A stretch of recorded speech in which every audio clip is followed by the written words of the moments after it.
Abra sua Bíblia, por gentileza, no Salmo 16, no verso 11. Salmo 16, 11 será o nosso ponto de partida e o versículo que vai dar o tom da nossa conversa, da nossa ministração aqui hoje. O texto sagrado, eu vou ler na Nova Almeida atualizada. O texto sagrado diz o seguinte: Tu me farás ver os caminhos da vida. Na tua presença, a plenitude de alegria. À tua direita, há delícias perpetuamente. Se não for pedir muito, eu gostaria que você repetisse esse texto comigo. Você pode repetir comigo, por gentileza? Diga: Tu me farás ver os caminhos da vida. Na tua presença, a plenitude de alegria. À tua direita, há delícias perpetuamente. Bom, nessa declaração do salmista, eu particularmente acredito que a primeira frase é uma chave que nos ajuda a entender a relação das outras declarações.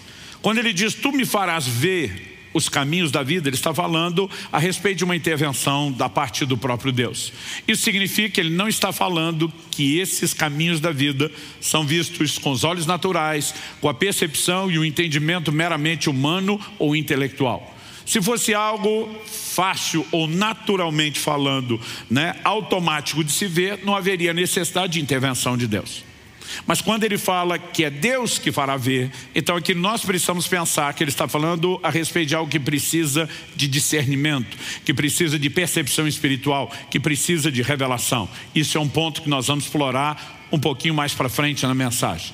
Depois disso, de enfatizar que é Deus que mostra os caminhos da vida, ele faz a afirmação, na tua presença, a não só alegria, e diz plenitude de alegria. Isso significa medida cheia, medida completa.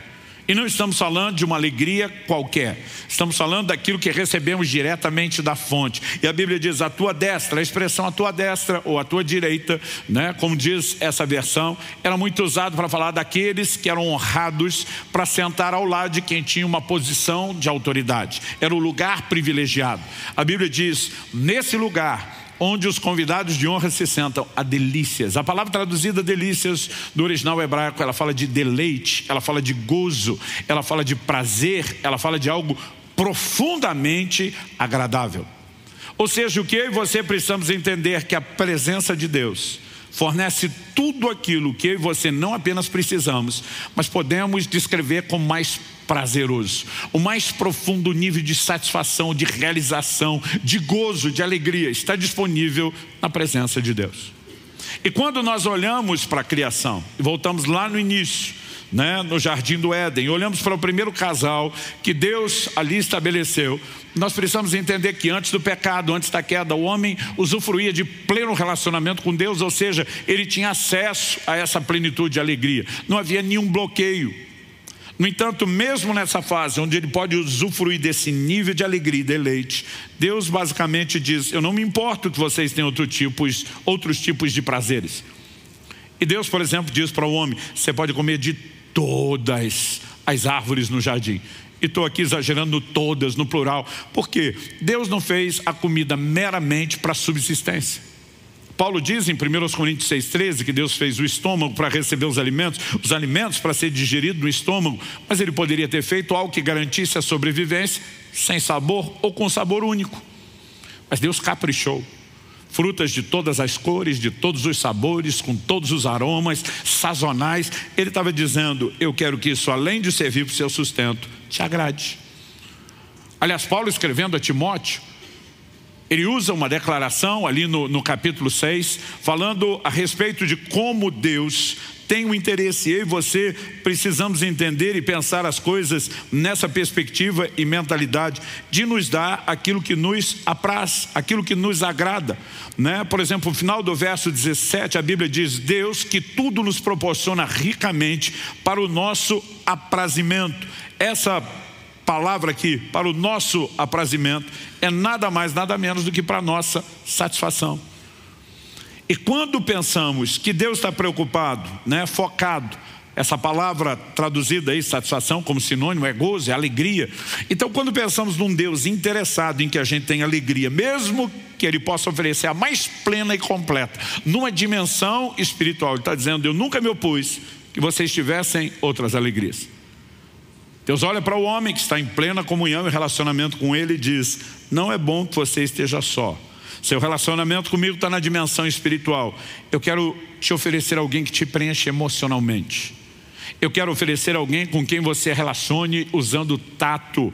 E mesmo na dimensão física tenha outros níveis de deleites. Deus nunca se opôs a que tivéssemos acesso a outras fontes de prazeres, desde que eles não se tornassem um problema que nos roubasse da verdadeira fonte que é Ele. Então Deus disse: vocês podem comer de todas as árvores do jardim, menos dessa encrenca, que vai te impedir de desfrutar quem eu sou.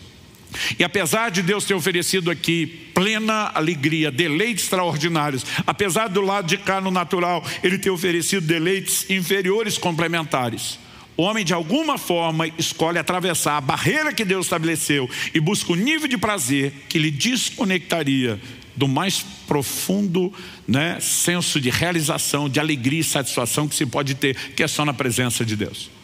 Mas desde a queda, um plano de redenção é ativado e de repente nós chegamos nos dias de Davi e vemos que esse homem que era fascinado, obcecado por Deus, pela presença de Deus, a ponto de dizer no Salmo 27:4, uma coisa pedi ao Senhor e a buscarei, que eu possa habitar na sua presença, no seu santuário, e contemplar sua formosura todos os dias. Esse cara que foi chamado pelo próprio Deus de um homem segundo o coração de Deus, é quem é usado para fazer a declaração que nós lemos do Salmo 16.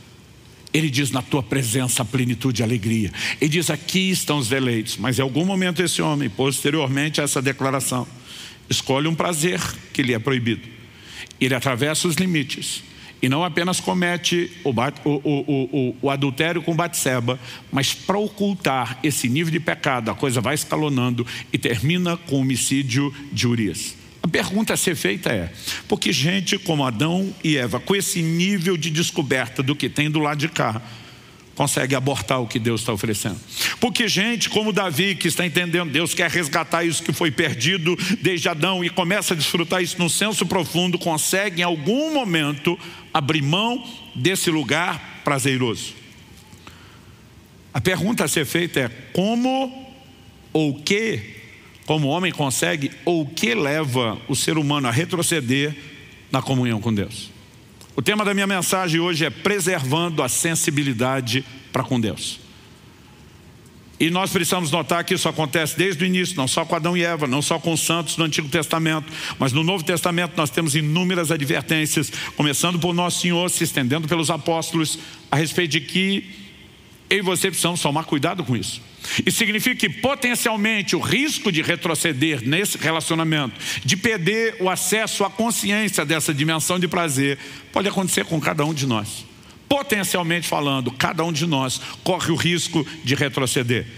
E eu quero ler algumas, apenas algumas, 3 dessas muitas advertências. Primeira delas, Hebreus capítulo 3, de 12 a 14. Tenham cuidado, irmãos, para que nenhum de vocês tenha um coração mau e descrente que o leve a se afastar do Deus vivo. Para se afastar tem que ter aproximado. Ele está usando o termo irmãos, ele está falando com convertidos. E diz pelo contrário, que ao contrário de afastar, ficar coladinho em Deus, ou como diria o mineiro, agarradinho nele. E diz pelo contrário, animem uns aos outros todos os dias durante o tempo que se chama hoje, a fim de que nenhum de vocês seja endurecido pelo engano do pecado. Porque temos nos tornado participantes de Cristo, se de fato guardarmos firme até o fim a confiança que desde o princípio tivemos. Que ninguém seja endurecido pelo engano do pecado. Em Hebreus no capítulo 10, dos versículos 19 a 26, ele está trabalhando um paralelo do santuário de Moisés e estabelecendo as alegorias proféticas de tudo aquilo que Cristo veio realizar. O escritor diz assim: portanto, meus irmãos, tendo ousadia para entrar no santuário, o que o sacerdote só fazia depois de oferecer o sacrifício, o sangue do sacrifício. Aqui ele não fala da simbologia do sacrifício, mas do seu cumprimento, pelo sangue de Jesus, pelo novo e vivo caminho que ele nos abriu por meio do véu, isso é, pela sua carne. E tendo um grande sacerdote sobre a casa de Deus, aproximemo-nos com um coração sincero, em plena certeza de fé, tendo o coração purificado de má consciência e o corpo lavado com água pura. Guardemos firme a confissão da esperança sem vacilar. Então primeiro ele fala de um coração sincero. A palavra que traduzida sincero é genuíno, íntegro. E depois ele fala sobre a necessidade de purificar a má consciência, né? O coração purificado da má consciência, o corpo lavado com água pura, santificação. Mas depois da santificação ele dá a ideia, guardemos firme a confissão da esperança, sem vacilar. Pois quem fez a promessa é fiel. Cuidemos também de nos animar uns aos outros no amor e na prática de boas obras. Não deixemos de nos congregar, como é costume de alguns. Alguns já estavam se afastando. E algo que eu lembro que minha mãe falava desde que eu era criança é que uma brasa fora do braseiro, ela esfria. Depois disso ele diz, pelo contrário, que é o contrário, deixar de congregar. Vamos permanecer todo mundo junto, unidos, buscando a Deus. Pelo contrário, façamos admoestações, ainda mais agora que vocês veem que o dia se aproxima. Porque se continuarmos a pecar de propósito, outra tradução diz deliberadamente, depois de termos recebido o conhecimento da verdade, já não resta sacrifício pelos pecados. Pastor, depois de conhecer a verdade, alguém pode retroceder o tempo todo, a Bíblia nos adverte disso. 2 de Pedro 2, de 20 a 22 diz, portanto, se depois de terem escapado das contaminações do mundo mediante o conhecimento do Senhor e Salvador Jesus Cristo. Como que se escapa da contaminação do mundo mediante o conhecimento do Senhor? Conversão, ele está falando de convertidos. E diz, se depois disso, se deixam enredar de novo e são vencidos, seu último estado se tornou pior do que o primeiro. Pois teria sido melhor que eles nunca tivessem conhecido o caminho da justiça do que após conhecê-lo, voltar atrás e se afastar do santo mandamento que lhes havia sido dado. Com eles aconteceu o que diz certo provérbio muito verdadeiro. O cão volta ao seu próprio vômito e a porca lavada volta a rolar na lama. A pergunta a ser feita é como se perde a sensibilidade para com Deus? Como alguém pode chegar ao ponto de retroceder? Não creio que ninguém acorda uma manhã resmungando, hoje é dia de maldade, o que é que eu posso fazer para sabotar o relacionamento com Deus? O que é que eu posso fazer para jogar isso tudo fora? Normalmente o processo envolve, né, não só a ideia de continuidade com o processo, mas aquela não intencionalidade, o ceder a armadilhas para as quais nós poderíamos ter vigiado. E a importância de questionar como se perde a sensibilidade com Deus, não é porque queremos perder, é justamente porque queremos evitá-lo. Então talvez uma pergunta, um questionamento melhor seria, como se evita esse processo? Como que nós podemos resistir a ele? E agora deixa eu fazer um gancho, o assunto que eu vou voltar no fim, que diz respeito ao jejum antes de trabalharmos os princípios. E os princípios que eu quero te apresentar sobre preservar a sensibilidade com Deus não dependem do jejum.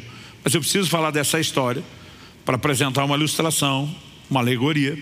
Eu falei isso em um dos cultos, de um dos domingos atrás, mas honestamente eu não me lembro mais em qual dos cultos eu falei. Se eu estiver repetindo, eu não me importo que você ouça de novo, acho até bom, isso vai te ajudar a memorizar. Mas eu sei que eu adiantei essa parábola que ilustra a mensagem de hoje alguns cultos atrás de uma das reuniões. Então vamos lá. Em agosto do ano passado, eu estava num segundo período de um jejum prolongado e um homem de Deus que eu respeito demais, um dos gigantes espirituais da nação. Nós estivemos juntos num evento e como a gente esteve por mais de um dia, eu não consegui esconder dele que eu estava jejuando, né? Vamos almoçar hoje? Falei, olha, hoje eu prefiro pular o almoço, né? Não, tudo bem, a gente come à noite. Falei, então, à noite também não vou comer, mas posso sentar, conversar com vocês? Não, então a gente deixa para o café da manhã. Então também não, mas dá para chegar uma hora, né? O colega tentou tantas refeições e falou, quanto tempo você vai ficar sem comer? Eu falei, ainda alguns dias. Ele diz, há quanto tempo você já está sem comer? Eu falei, já há alguns dias. E aí ele falou, olha, desculpa, eu estou fazendo a pergunta porque eu sei o que você tem falado, o que você tem ensinado, e Ele falou assim: eu gostaria, se você me der espaço e não for invasivo, de fazer uma pergunta. Eu falei: qual a pergunta? Ele falou: Subirá, talvez você seja a pessoa que eu conheço que mais jejua, que mais tem se dedicado a isso, falado sobre o assunto. O que é que tem te levado a dar tamanha importância ao jejum? Eu falei: se o senhor tivesse me feito a pergunta aos 18 anos de idade, minha resposta imediata seria: o anseio pelo sobrenatural. Foi isso que me fez pegar esse barco. Alguém me disse: se você quer romper, precisa perder a consciência só do que é natural, entrar no lugar de consciência do espiritual. O mover de Deus está relacionado ao ambiente de oração e jejuns combinados. E eu fui para lá. E eu sou grato a Deus. Isso me ajudou a romper, me levou a experiências, a intervenções de Deus, a experimentar o sobrenatural. Mas hoje, a minha resposta é outra. Porque a minha descoberta é de algo que me move muito mais do que só o anseio por essas manifestações. Ele falou: qual é a sua resposta hoje? Falei: hoje, o que mais tem me atraído a esse lugar do jejum é o que eu chamaria de a capacidade de perceber os deleites espirituais, num nível diferenciado. Ele falou: me explique isso melhor. Falei: vamos lá. Falei: aos dias atrás, numa outra experiência com um grupo de pessoas, eu estava jejuando já por um período. E as pessoas costumam dizer que a água não tem sabor. Quem jejua discorda. Porque o paladar vai ficando tão apurado à medida que o seu corpo passa todo um processo de limpeza, de desintoxicação. O próprio fato de não ter aquela enxurrada, né, de sabores, porque você vai ficando dias sem comer. A capacidade do paladar é algo assim impressionante. Então de repente você prova, e eu que às vezes numa semana estou em vários estados diferentes, você percebe até quando se trata de uma água mineral envasada num estado ou em outro, o gosto é diferente, né? De acordo com a fonte muda. Quando você pega uma água com um pH bem mais alto, às vezes você tem a percepção daquela sensação, ela é mais salobra, outras têm gosto metálico. E eu estava num jejum desse prolongado. Falei: eu provei a água, precisava me hidratar. O médico no meu pé: beba bastante por dia nesse tipo de jejum, ainda mais que você mantém as atividades. Eu falei: mas estava muito difícil beber água. Eu aproveitei que estava num restaurante, pedi ao garçom para trazer um pouco de limão espremido. O limão, entre outras coisas, os jejuadores sempre recomendam isso, né? Ele ajuda com o pH do sangue. Bom, não vou te encher com coisa técnica, mas eu pedi o limão. E quando o limão chegou, normalmente você pede um limão, eles mandam num copinho, um dedinho, no máximo 2. O cara me trouxe um copo com tanto limão que eu pensei: ele deve ter entendido errado. Ele deve ter achado que eu pedi uma limonada e não só o limão. Então eu peguei e dei uma bicadinha, provei. A hora que eu provei, achei aquilo tão doce. Chamei o garçom e falei: amigo, acho que você não entendeu. Eu pedi só o limão, não a limonada. Ele falou: não, isso é só o limão. Eu falei: não, tá doce. Ele olhou para mim e falou: impossível. Eu vi o cara espremer na minha frente. Isso é só limão. Eu provei de novo, falei: mas tá doce. Aí o pastor que estava sentado do outro lado da mesa na minha frente falou: deixa eu checar. E ele provou. Quando ele provou, ele fez uma cara de azedo. Falou: pelo amor de Deus, Subirá, esse negócio tá azedo pra caramba, isso é limão puro. Eu peguei de volta, provei e falei: tá doce. Ele pegou de novo, provou outra vez, fez de novo a cara. Ele falou: tá azedo. O negócio foi tão curioso que outros na mesa começaram a pegar para beber e provar. Eu quase que fiquei sem limão, de tanta gente que provou. E todo mundo dizia a mesma coisa, com a mesma cara: Subirá, está azedo. Eu dizia: gente, está doido. De repente eu parei. Falei: o jejum, meu paladar.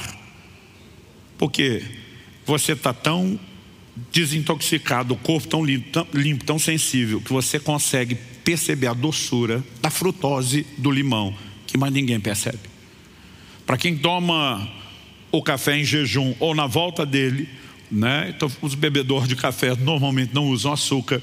Mesmo para quem toma o café, um expresso forte, aquele que todo mundo diria amargo, você sente o doce. É impressionante como o paladar fica curado.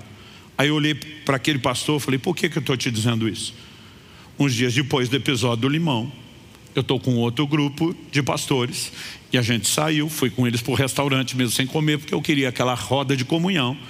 E logo depois do almoço, um abençoado pega uma salada de fruta de sobremesa e ele começa a enchê-la de leite condensado. Quando eu vi aquilo, eu queria voar por cima da mesa no pescoço dele. Eu queria gritar com ele na frente de todo mundo: a fruta já é doce, não precisa de leite condensado. Mas eu pensei: é doce para quem está com o paladar limpo. Para quem está intoxicado de açúcar, que nem ele não percebe mais. E ele precisa pôr um outro tipo de doce, porque ele já não tem a capacidade de perceber o açúcar da fruta. Quando eu terminei a alegoria, a parábola, o pastor já estava balançando a cabeça. eu falei, o jejum tem me levado a um lugar de, espiritualmente falando, me permitir perceber um nível de doçura na presença de Deus e no relacionamento com Deus, que normalmente eu não tinha acesso. E eu ficava me perguntando, esse doce estava aí o tempo todo, e era eu que por causa dessa desgraça do leite condensado não percebia. Aonde eu quero chegar com isso? Se estamos questionando como se evita o processo, uma das primeiras declarações que eu quero fazer, e esse é o primeiro ponto que eu quero explorar, de 3 que eu vou apresentar rapidamente, é: quem não valoriza, não busca. Você pode repetir isso comigo? Diga: quem não valoriza, não busca. Então, para que a gente possa buscar a Deus, a gente precisa aprender a valorizar o que existe no lugar da presença de Deus. Jesus, em Mateus, no capítulo 6, no verso 21, diz: não acumulem tesouros sobre a terra, onde as traças e a ferrugem corroem e onde os ladrões cavam e roubam, mas ajuntem tesouros no céu, onde as traças e a ferrugem não corroem e onde os ladrões não escavam nem roubam, porque onde estiver o seu tesouro, aí estará também o seu coração.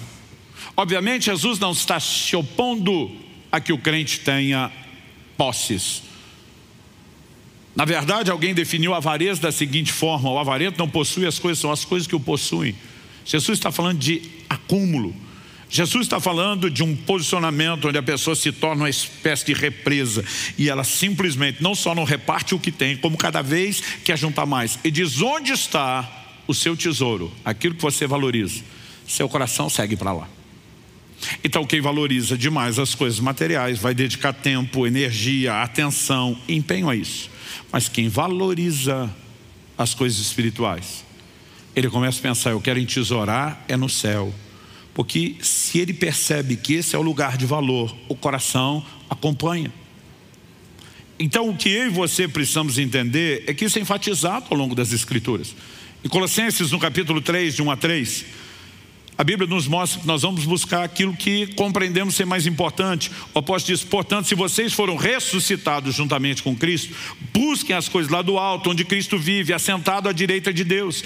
Pensem nas coisas lá do alto e não nas que são aqui da terra, porque vocês morreram e a vida de vocês está oculta juntamente com Cristo em Deus. Está dizendo: gente, vocês morreram para o mundo, por que é que estão valorizando isso? Morrer para isso significa que isso tem que perder importância. Agora, se vocês foram ressuscitados com Cristo para estar com Ele, busque as coisas onde Cristo está. Pense nas coisas onde Cristo está. Normalmente é aquilo que nós conseguimos mudar a percepção de valor, que direciona o nosso coração e a nossa busca. No ano passado eu comecei a falar bastante, ligado ao jejum, sobre o assunto de fome. Fome de quê? Eu me lembro que num determinado momento ouvi meu amigo Douglas Gonçalves, do Jesus Cop, citando alguém que eu já não sei quem é para dar a fonte. E ele, numa outra mensagem, falou algo que eu achei interessante, estava bem alinhado. Ele diz: a moeda do reino é a fome. Primeira reação que muitos têm é: moeda do reino. No reino de Deus as coisas são de graça. Mas esse linguajar de compra vai aparecer várias vezes na Bíblia. E nós precisamos entender, obviamente, a analogia que é feita.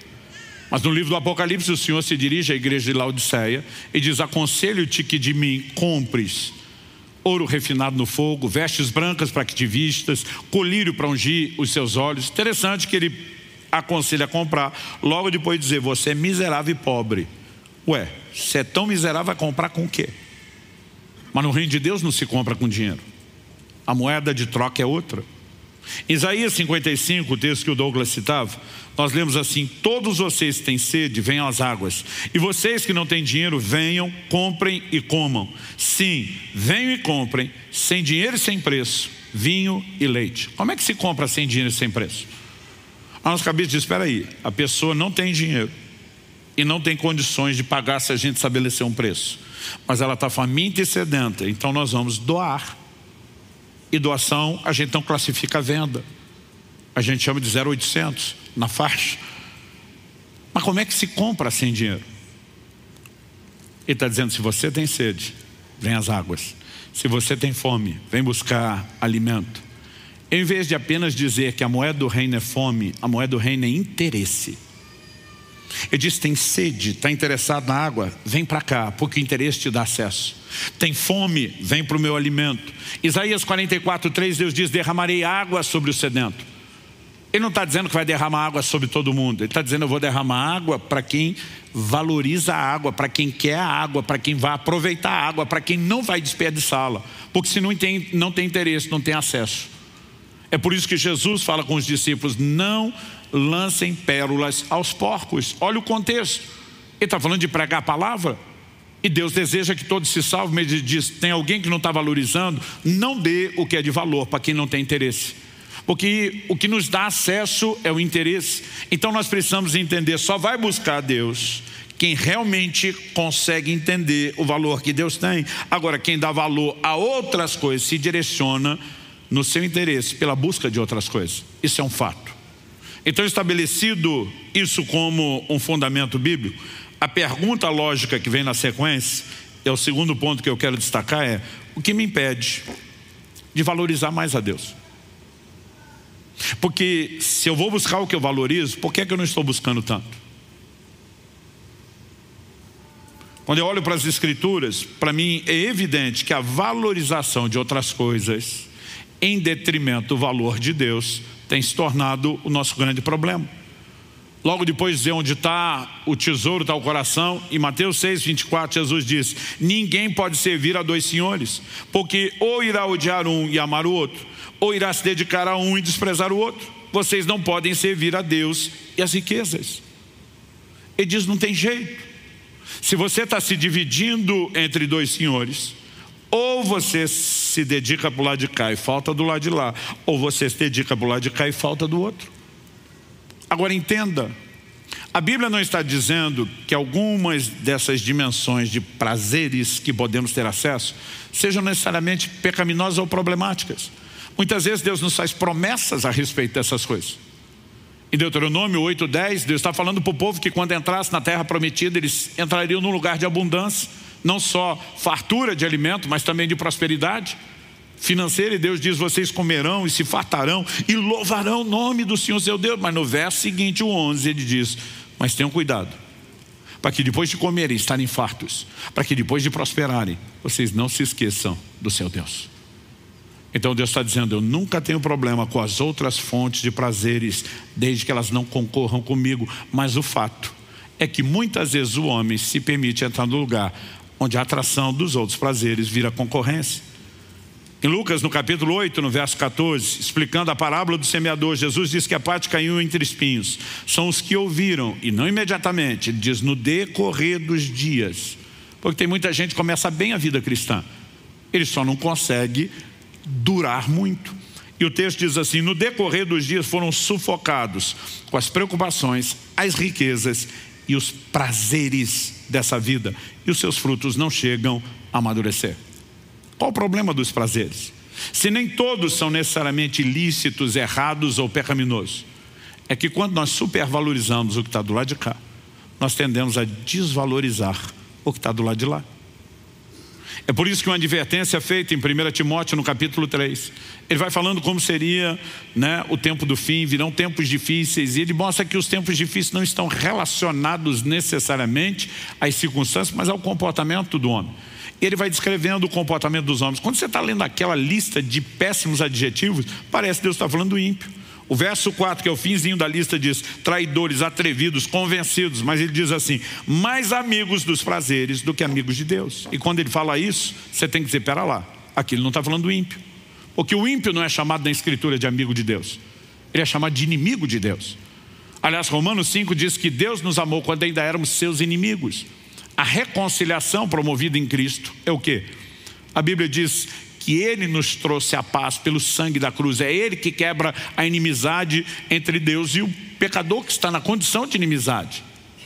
Então ele está falando de alguém, amigo de Deus. Ele já cruzou a ponte da conversão, já foi reconectado com Deus, já viveu algum nível de comunhão com Deus, mas em algum momento essa amizade já não está tão empolgante, atrativa, e ele começa a diminuir a dedicação à amizade com Deus, porque ele está se tornando mais amigo dos prazeres.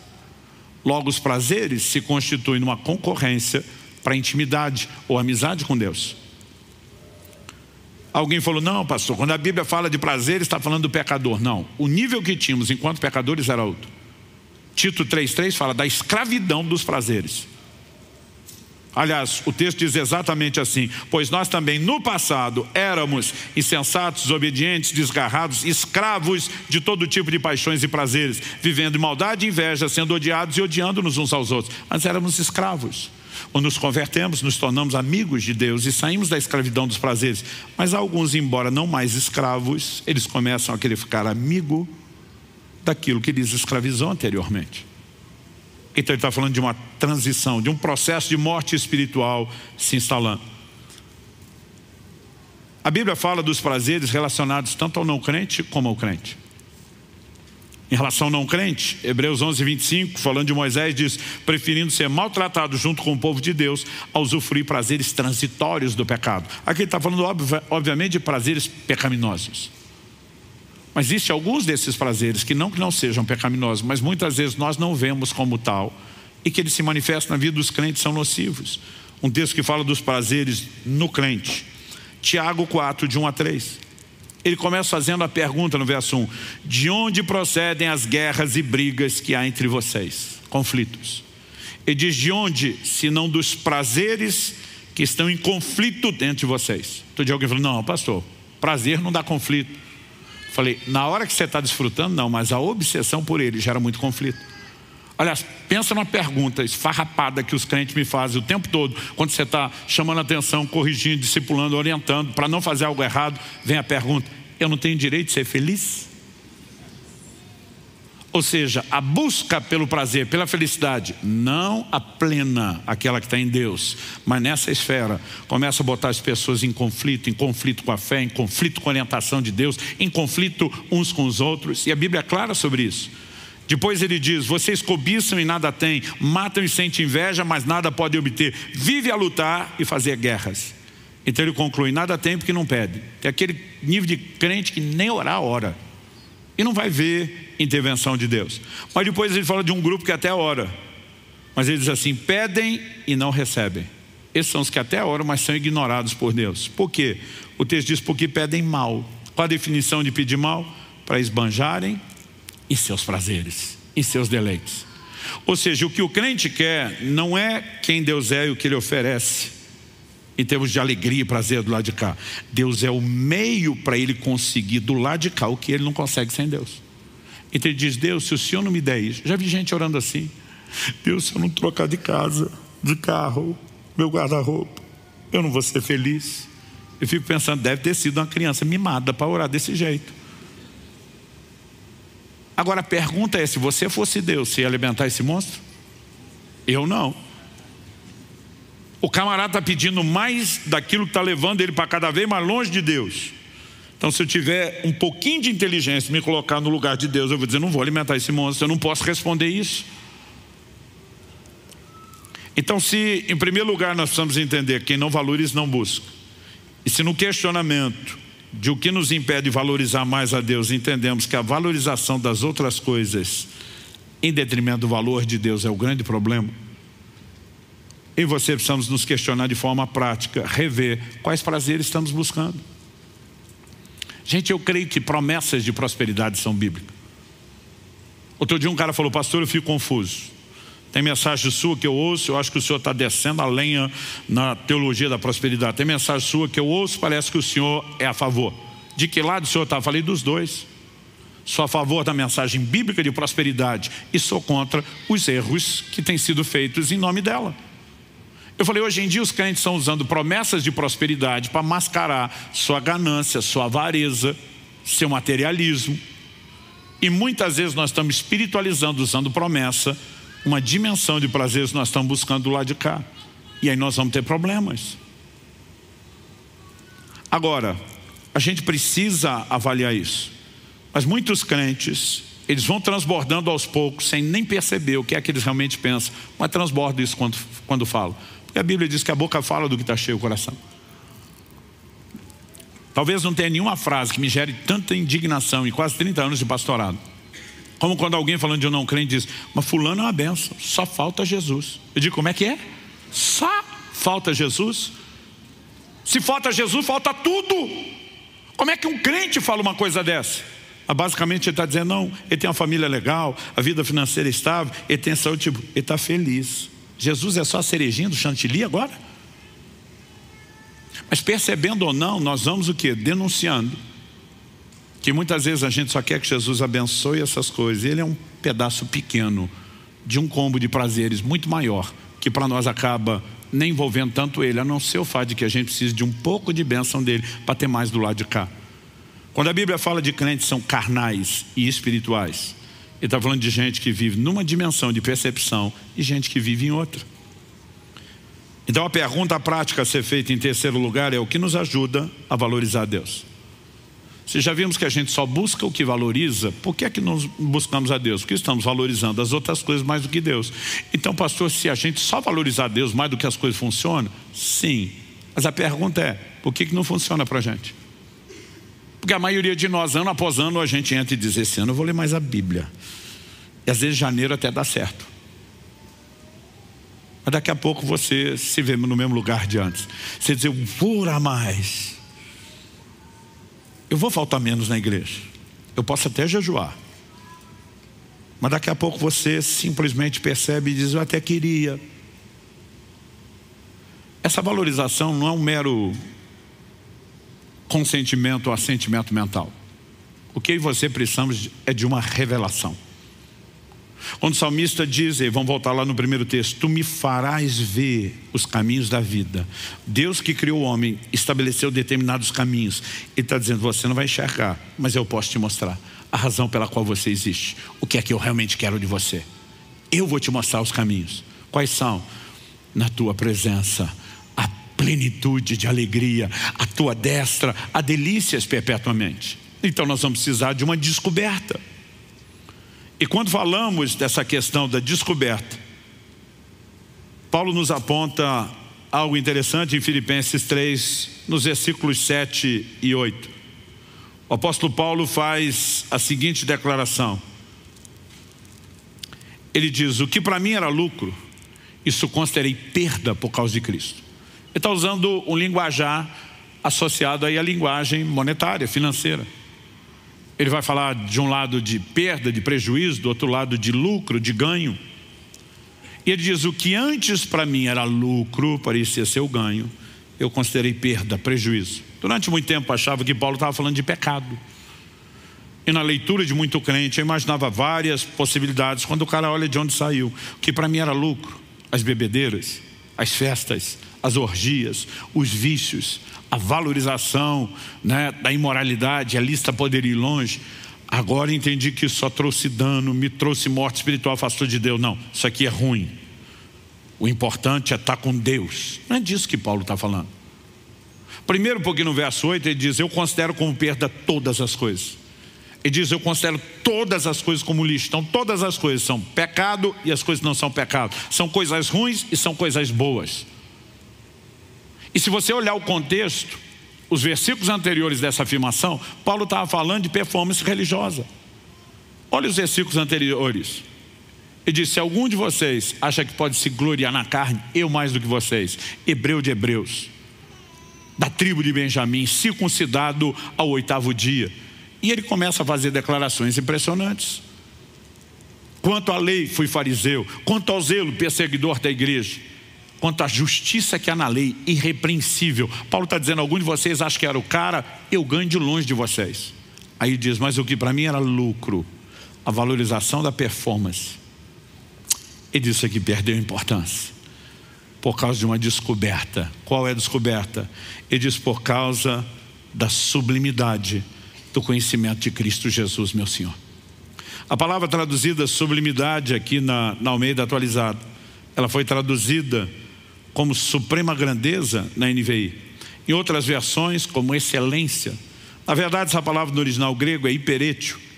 Hiperétio significa manter-se sobre, sobressair, elevar-se, destacar-se, estar acima, ser superior em posição, autoridade, poder, fala de proeminência.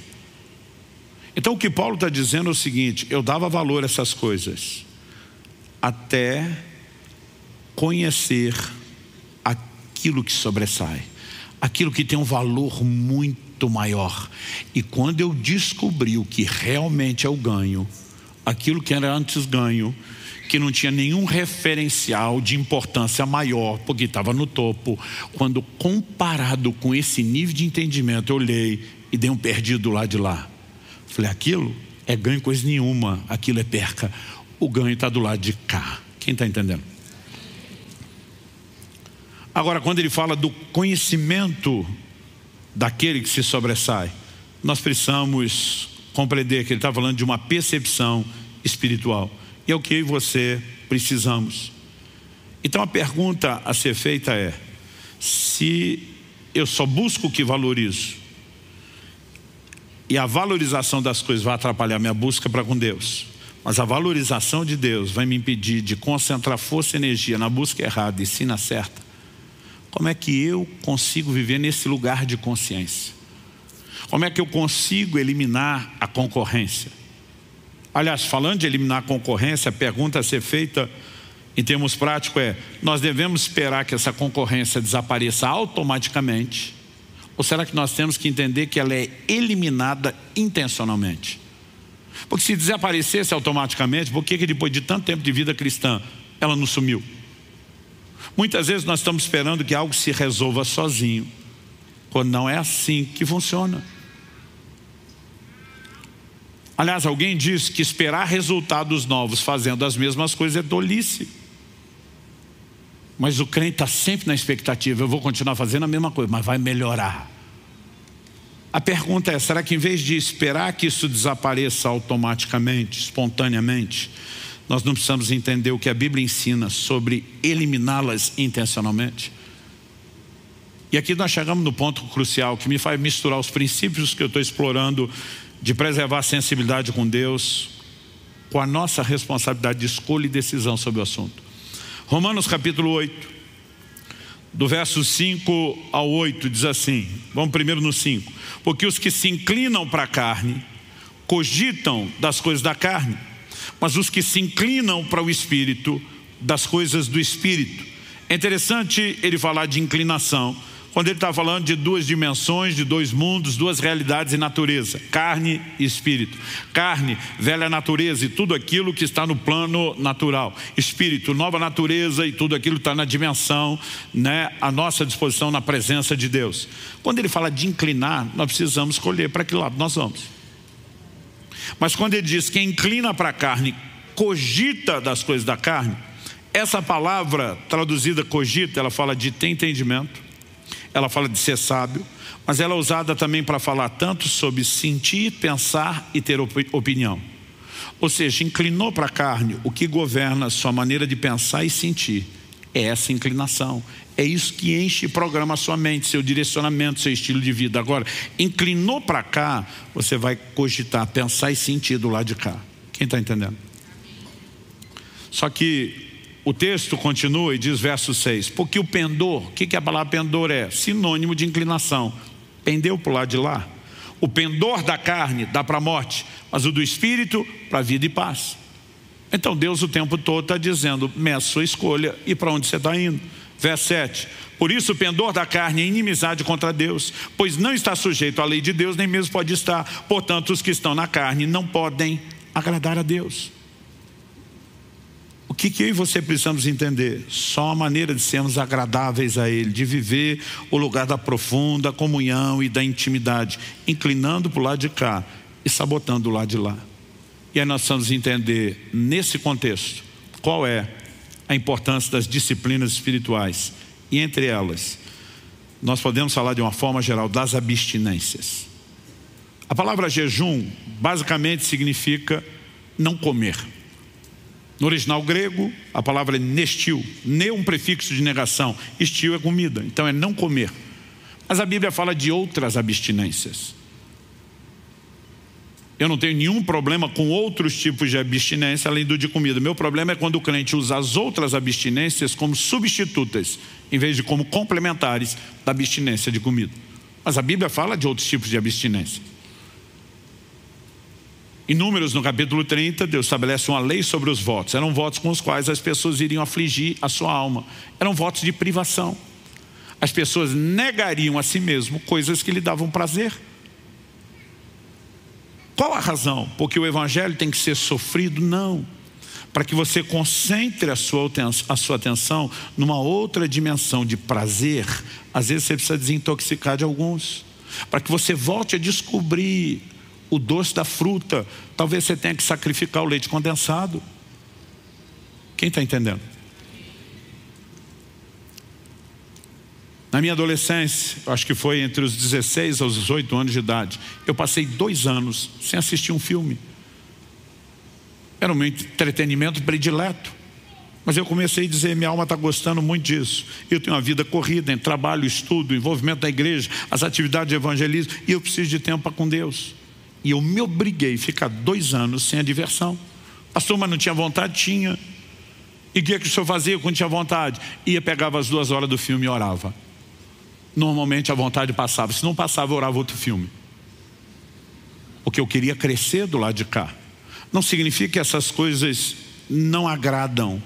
Significa que muitas vezes elas nos agradam tanto que nos distrai de algo que poderia nos agradar muito mais.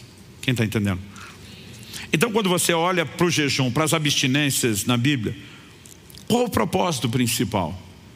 Eu creio que quando você pega todos os relatos bíblicos de jejum, as experiências, a soma de tudo, você vai convergir numa pirâmide. Você tem lá no topo dela o propósito primário e você tem abaixo propósitos secundários. São subclassificações que sempre vão estar alinhadas com o primário, mas que são diferentes entre si.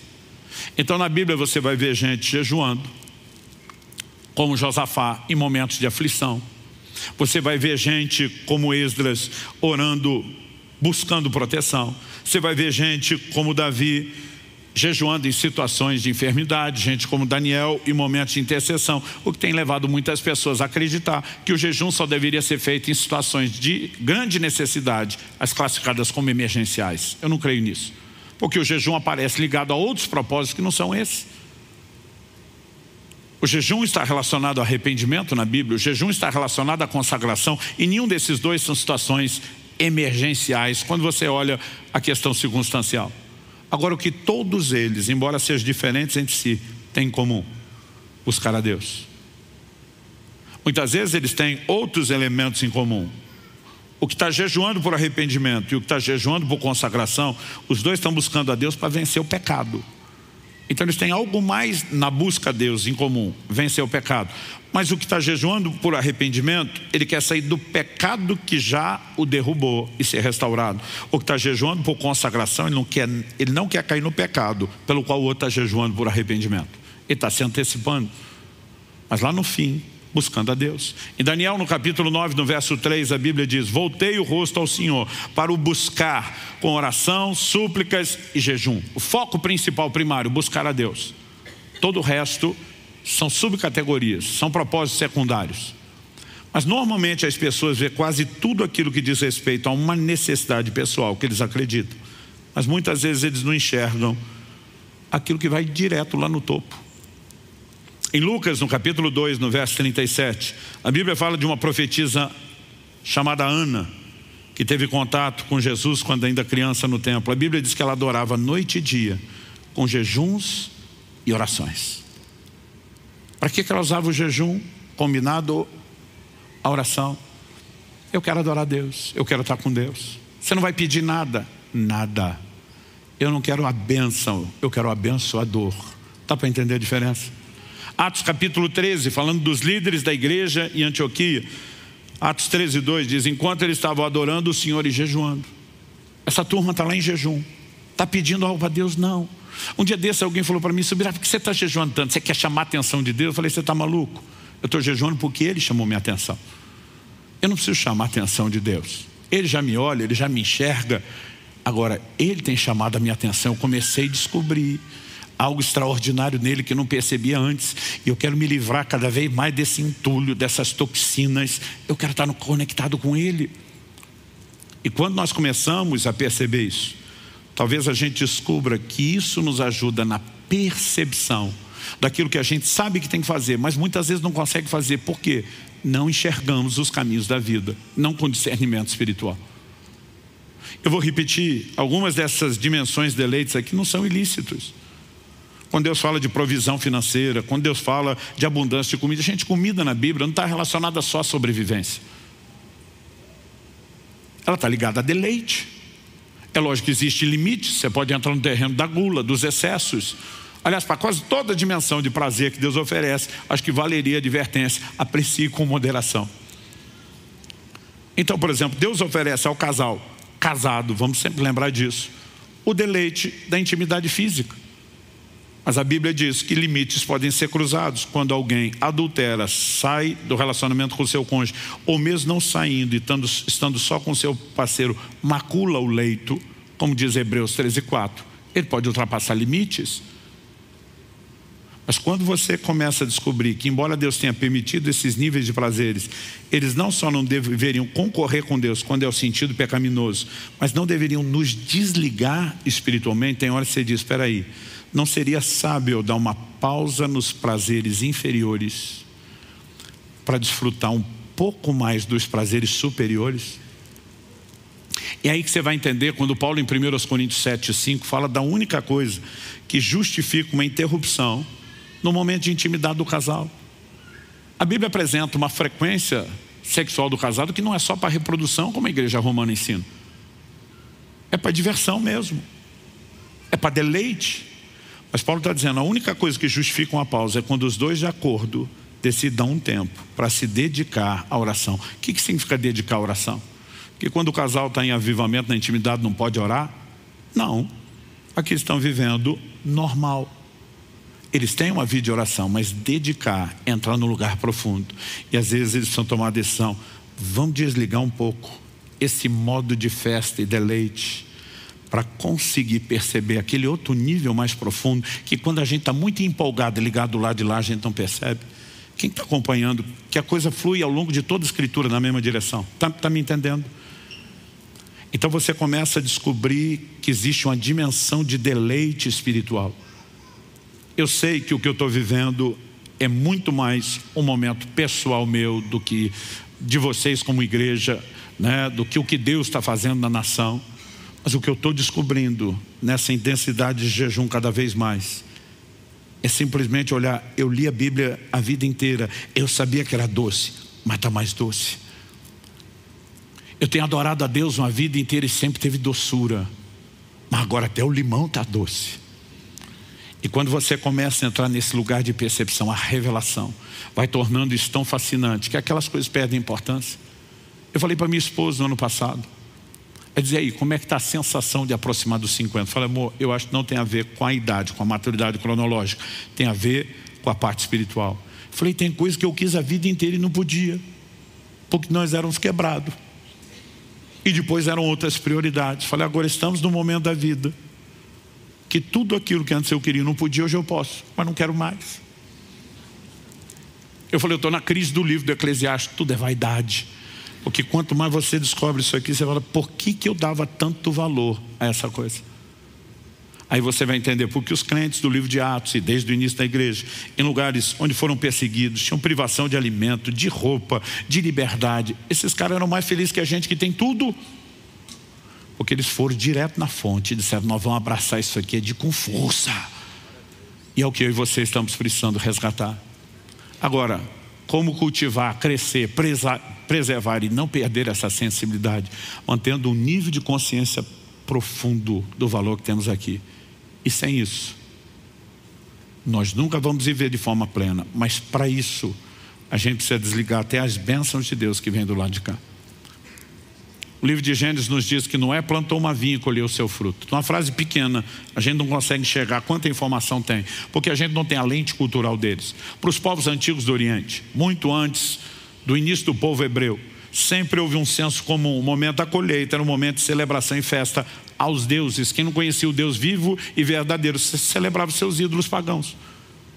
O negócio era tão forte que quando Deus tira o povo do Egito e leva para Canaã, ele institui a festa da colheita para eles cultuarem a Deus e não ter o perigo de entrar nas festas dos pagãos. Então a Bíblia diz: Noé plantou, colheu, pressupõe-se, vai ter festa. E é o cara que mais teme a Deus na terra. Aliás, nem sobrou quem não temia nesse momento. E na hora de agradecer a colheita de Deus, Noé pega o quê? Ele plantou uma vinha, ele pega o fruto da bênção que ele está celebrando e ele se embriaga com aquilo. Há 15 anos atrás, Deus me disse: muitos de vocês estão se embriagando com as bênçãos financeiras. Muitos de vocês estão se embriagando com o sucesso profissional. Deus me disse: muitos de vocês estão se embriagando até com o sucesso ministerial, inclusive você. E eu descobri que às vezes nós estamos tão empolgadinhos nesse playground que a gente não tem noção do que nos está reservado lá de cá. Mas a transição não vem só porque alguém está num culto como este dizendo. Precisa ter percepção espiritual. E aí quando você começa a entrar na prática do jejum, todo mundo que jejua com frequência e regularidade vai dizer a mesma coisa. Um chip muda na sua cabeça. Porque quem inclina para cá, pensa no que é de cá. Quem inclina para cá, cogita e pensa no que é do lado de cá. Então o camarada que jejua, a cabeça, o sentimento, tudo muda. O coração fica blindado contra a ofensa. É uma coisa impressionante. As coisas materiais perdem absurda e inexplicavelmente o seu valor. E você diz: eu sabia que não podia ficar ofendido, mas antes eu não conseguia, como é que agora eu consigo? Eu sabia que o que é espiritual é mais importante do que o natural, mas como agora isso é tão claro na minha mente? Porque quando a gente vai se livrando, com perdão da palavra, dessa desgraça do leite condensado, é que a gente volta a descobrir o doce da fruta. Aquilo que Deus disse, estava aqui à sua disposição desde o início, você que perdeu a percepção. Eu quero lançar um desafio para vocês, que obviamente não se limita a essa semana de jejum de 8 a 15 de fevereiro, mas se estende pela prática do ano e da vida cristã. Nós precisamos resgatar a cultura do jejum. Você pode dizer amém? Eu encerro com uma declaração atribuída a um camarada chamado Edward Farrell.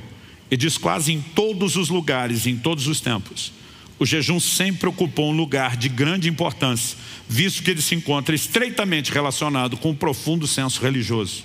Talvez isso explique a negligência do jejum no nosso tempo. Quando o significado de Deus diminui, o jejum desaparece. Vamos ficar em pé, vamos orar juntos.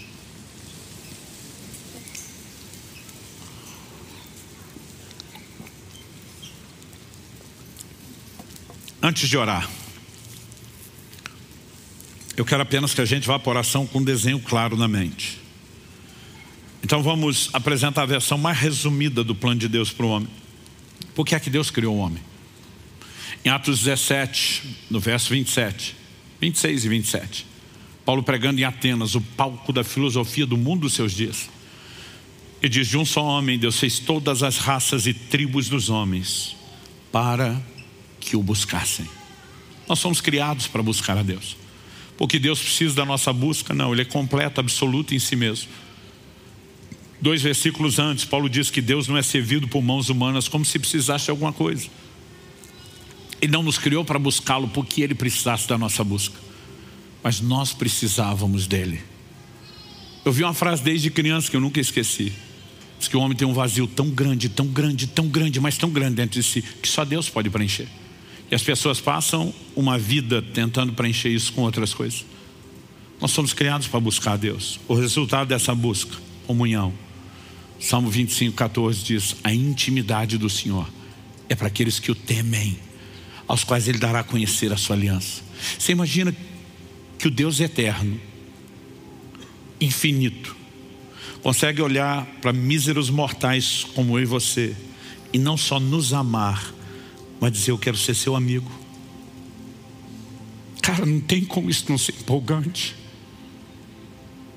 Quando Ele confidencia coisas para você que Ele não falou para mais ninguém. Quando Ele começa a dirigir a sua vida. Quando Ele começa a olhar para coisas que são importantes para você e dizer: se é importante para você e não nos atrapalha, é importante para mim. Algo tão profundo no lugar da comunhão. E à medida que nós entendemos isso, a gente se pergunta: por que estamos vivendo tão distante, na periferia disso, ou até mesmo à margem do lado de fora? Alguns de nós precisamos orar para resgatar uma sensibilidade que vem se perdendo. Outros de nós precisamos orar para preservar, para que a gente não retroceda. Talvez você não perdeu, mas precisa orar por isso. Mas todos nós, precisando do resgate, ou focado só na preservação. Deveríamos também olhar a progressão. Como podemos crescer no relacionamento com Deus. Quanto mais eu e você entramos nesse lugar, nós descobrimos que a gente não precisa de nada do lado de lá. Sabe o que é curioso? É quando você está focado do lado de cá, aquelas coisas do lado de lá que você não quer mais, elas começam a vir com a intensidade impressionante. Jesus diz: busque em primeiro lugar o reino, e as demais coisas serão acrescentadas. Mas eu não faço questão, Deus está dizendo por isso mesmo, não vai atrapalhar a gente. Toma. Há um lugar mais profundo, mas acredite, nós não vamos romper a força dessa mentalidade, o nível de atração e apego que nossa alma tem, sem afligir a alma por meio da abstinência, sem práticas do jejum, combinado a oração, não é só parar de comer. E vou repetir, você não tem que fazer o que eu estou fazendo, você só precisa fazer mais do que tem feito. E lenta e progressivamente diz: eu vou crescer nessa prática. Jesus diz: o reino de Deus é tomado à força e os violentos o tomam de assalto. Algo que Deus tem falado no meu coração ultimamente: é hora de começar a fazer violência ao reino. De dizer: eu vou entrar intencionalmente porque eu quero mais, eu decido mais, eu escolho mais, e eu vou perseguir isso. Eu não vou ficar sentado esperando para ver se acontece automaticamente, porque o caminho não é esse. Fala com Deus do seu jeito, da sua maneira, com as suas palavras. Eu sei que você percebe a presença de Deus, o mover do Espírito nesse lugar desde o início da reunião. Há algo diferenciado. E eu quero que você possa de fato orar e buscar de Deus esse rompimento, o resgate da sensibilidade, o avanço da sensibilidade, a decisão de no mínimo preservar, que nenhum de nós retroceda naquilo que já viveu, porque simplesmente perdeu ao longo do tempo a sensibilidade. Espírito Santo, sopra sobre nós, sopra teu fôlego de vida, mais do que informação, traz inspiração, traz despertamento, atrai-nos a este lugar, como diz a Escritura, com laços de amor. Nós clamamos por isso em nome de Jesus.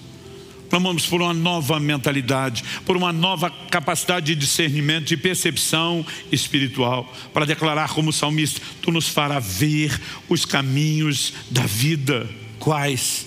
Aqueles que nos levam a esse lugar de dizer: na tua presença, plenitude de alegria, a tua destra, a delícias perpétuas. Nós clamamos por isso em nome de Jesus. Em nome de Jesus. Toca cada um dos meus irmãos e irmãs nesse lugar. Trata com cada um deles de forma única, singular, personalizada. E nós oramos por algo que não termine aqui agora. Pelo contrário, continue depois. Clamamos em nome de Jesus. Se você crê e concorda, diga amém. Olhe para cá um instante. Eu sinto Deus de falar algo que eu não falei nos outros cultos. Alguns anos atrás, há pelo menos uns 20 anos atrás, eu tive uma experiência única. Não aconteceu antes, nunca aconteceu depois, mas me marcaria para sempre. Tínhamos voltado de um retiro de líderes que foi algo sobrenatural. E chegamos para o culto de domingo. A gente percebeu desde o início. Havia um ambiente diferente, mas todo mundo também já estava ligado no 220, estava mais fácil. Enquanto nós adorávamos a Deus, eu não me dei conta que aquilo era espiritual, porque era tão real, que a sensação que eu tinha, que eu percebia aquilo com sentidos naturais. Eu comecei a sentir um perfume inexplicável, maravilhoso. Era algo tão forte. Ele não parecia ser o cheiro de algo industrializado que tem componente químico, mas era algo tão forte que não podia ser de uma flor, porque aquilo tinha que ser o extrato de muita dessas flores, o que quer que seja. Eu não consigo explicar o que era aquele cheiro. Na natureza do que eu conheço, um dos cheiros que eu mais gosto é da dama da noite, mas aquilo era 1 milhão de vezes melhor, eu não sei explicar. Mas era algo tão forte que de repente eu paro e começo a olhar. Quando eu viro, eu vejo minha esposa fazendo a mesma coisa. Ela olha para mim e diz: você está sentindo o cheiro? Eu falei: estou. Ela diz, de onde vem isso? Eu falei, não sei. Ela diz, é muito perfume. Eu falei, tem que ser muito perfume. Isso não é algo que alguém passou e no pescoço, passou perto, a gente sentiu. A sensação era alguém quebrou um pote muito grande. E a gente começa a olhar em volta e dizer, gente, de onde vem o perfume? Para cada um que a gente pergunta, os caras olham com a cara estranha e dizem, que perfume? A minha reação com algum foi pensar, isso aí deve estar com o nariz entupido. Eu viro, pô, então onde vem o perfume? Que perfume, pastor? De onde vem? Ninguém sentia. Eu dizia, a gente tem um perfume intenso no ar. E todo mundo olhando com a cara, o quê? Eu olho para minha esposa e falei, você está sentindo? Ela disse, estou. Eu penso, eu não estou louco. Mas de repente o Espírito Santo fala comigo assim, eu te deixei sentir, perceber um pouco da minha presença nesse lugar. Quando ele falou isso, o perfume sumiu para mim e para Kelly. Eu fiquei pensando, meu Deus, um pouco da presença. É bom desse jeito. Por que é que a gente não percebe isso nunca? Tem mais do que eu e você estamos experimentando. Há um lugar em Deus extraordinário nos aguardando. O lugar da mais profunda e plena, satisfatória, realizadora alegria que alguém pode desfrutar. E não te custa nada, a não ser a decisão de dizer, eu vou desligar um pouco o modo festa, mesmo daquilo que é lista e bênção de Deus, para entrar no modo super festa.